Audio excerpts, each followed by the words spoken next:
Hi, I'm Sage Eric of Sage Enchantments. Ang Sage Enchantments ay gagawa ng ritual ngayong linggo.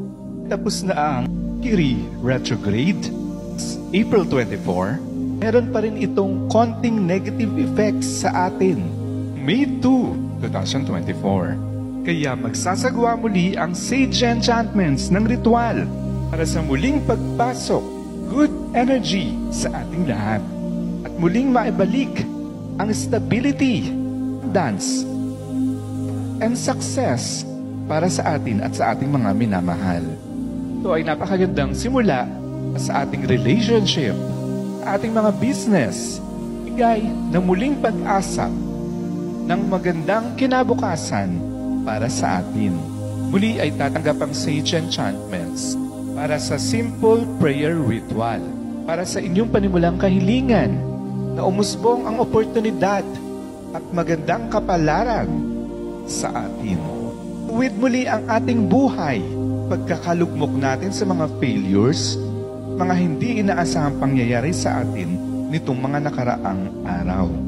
Hihingi tayo ng saklolo muli sa ating mga ancestors at sa tulong ng mga divinities ni Santissima Muerte, ng mga Orisha, ni Buddha, Panginoon nating may kapal na may gawa ng langit at lupa, muli nating maisa sa ayos ang ating buhay upang makamit natin ang ating mga mithiin.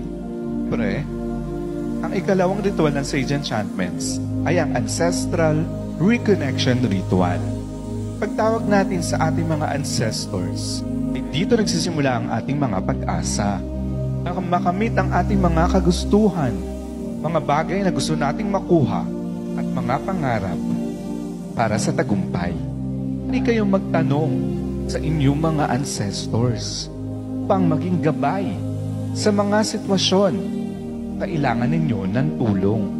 Sa ano pa man yan, problema sa pamilya, kalaguyo, trabaho, pag-ibig, career, o sa iyong business.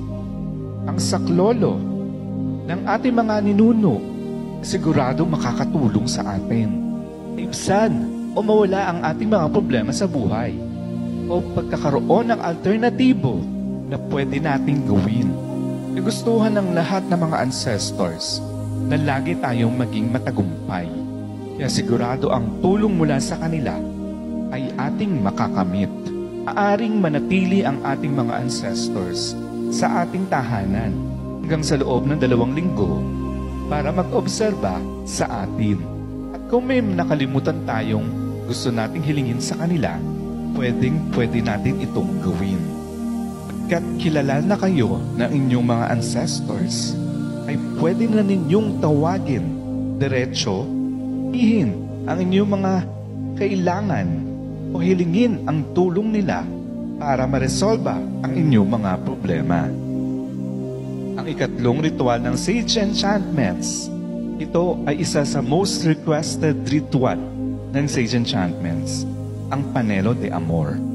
Ritual para sa pag-ibig, para sa pagbabalikan ng mga naghiwalayan, migi pa ang pag-iibigan ng mag-asawa o magkalaguyo. Ritual na ito ay bagay sa iyo. Ang Panelo de Amor ay isang orasyon para umigting ang pagmamahalan at pag-iibigan ng magkapareha. Magkabati-bati at magmahalan muli ang buong pamilya na maging matagumpay sa ngayon at para sa hinaharap. Panelo de Amor ang guguhit sa maganda ninyong kinabukasan. Puno ng pagmamahalan at pagkalinga.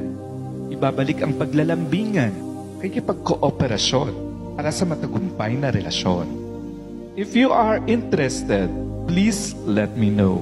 Sapagkat limited lamang ang pwede kong isama sa ritual na ito. Maraming salamat po.